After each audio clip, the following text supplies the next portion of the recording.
In section 1.1, we're going to be talking about a preview of the topics that we'll be covering in this course, a preview of calculus. So the first most basic question that a lot of students have is, what is calculus? Calculus can be loosely defined as the mathematics of change. So we're talking about the change in quantities compared to two variables. So for example, velocity is a really common change that you would talk about. This is the change in distance over time. How far do you go in a given amount of time?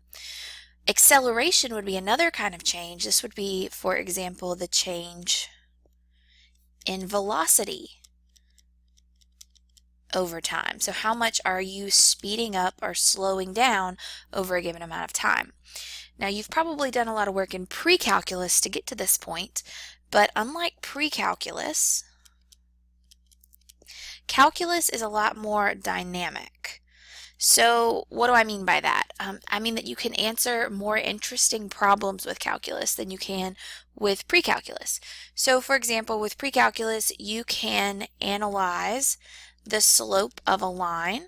We know how to find that. That's the rise over the run. So that's something that you can do with pre-calculus.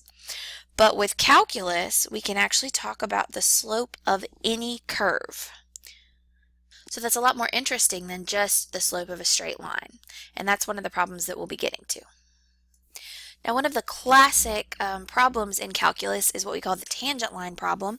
And I'm going to briefly introduce this here. We'll get into this in a lot more detail over the next couple of chapters. But the idea is that we want to find the equation of the line tangent to the curve through a point P. So you kind of have to do a geometry review here. If you have a curve that looks like this, just any old curve, if you want to talk about the tangent line through a point P, so let's say this is P, the tangent line is the line that only intersects the point P in exactly one spot, and that would be the point P. That's the only place where it's going to intersect that curve right there. So we actually approximate this using secant lines.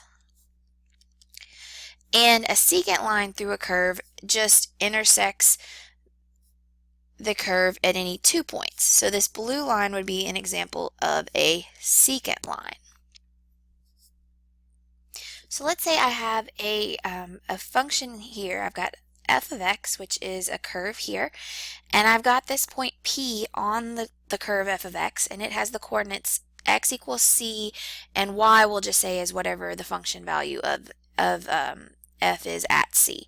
So we want to find the slope of the tangent line of this to this curve through the point P. So that looks like this. Approximately this green dashed line here. We're trying to find the slope of that curve.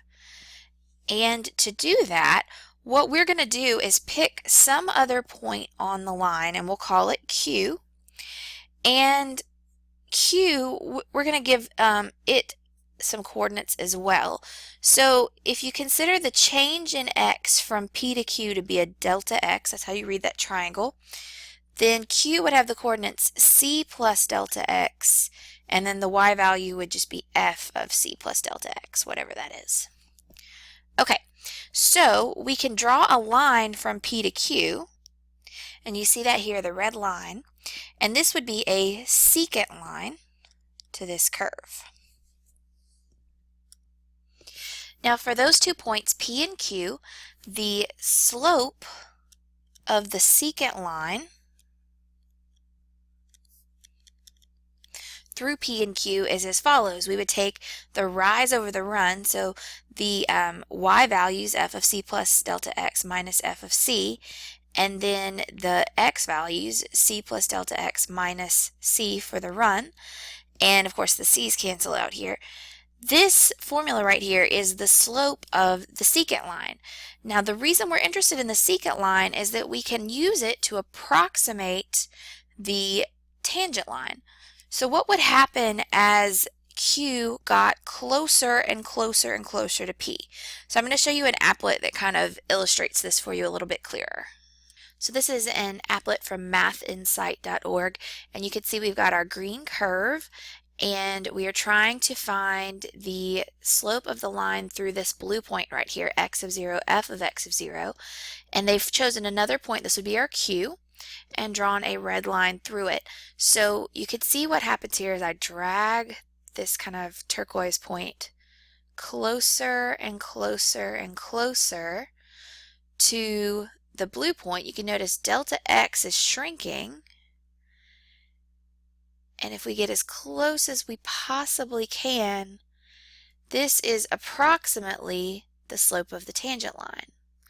So one reason why we can't find the slope of a tangent line using pre-calculus is because that that delta x on the bottom here would be 0, and we know we can't divide by 0, so we're going to have to find a way to approximate it.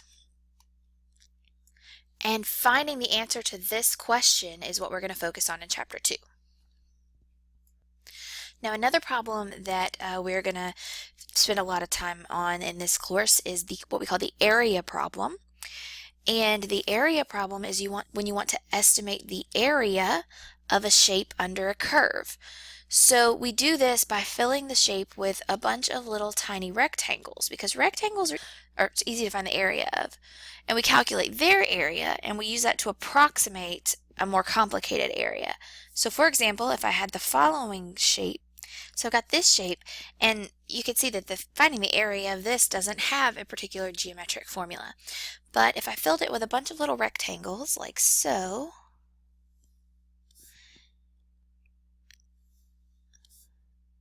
just pretend that I'm drawing rectangles, I am not an artist.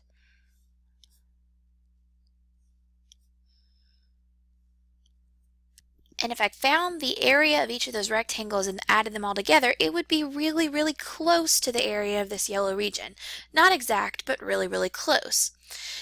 And as it turns out, if you think about this, the more rectangles you use, the more accurate your estimate is going to become, because all of these little gaps that you have at the top would start to fill in if your rectangles got narrower and closer together. So this is one of the other core problems of calculus, and this is something that we're going to study a lot more in Chapter 4, so we will be coming back to this. Now, before we move into 1.2, one thing that you want to consider is that we've been talking a lot about things getting closer together, so points getting closer together but not exactly touching, or filling in as many rectangles as we can cram into a space. So kind of keep that idea in mind. We're going to be approaching something but not quite getting there.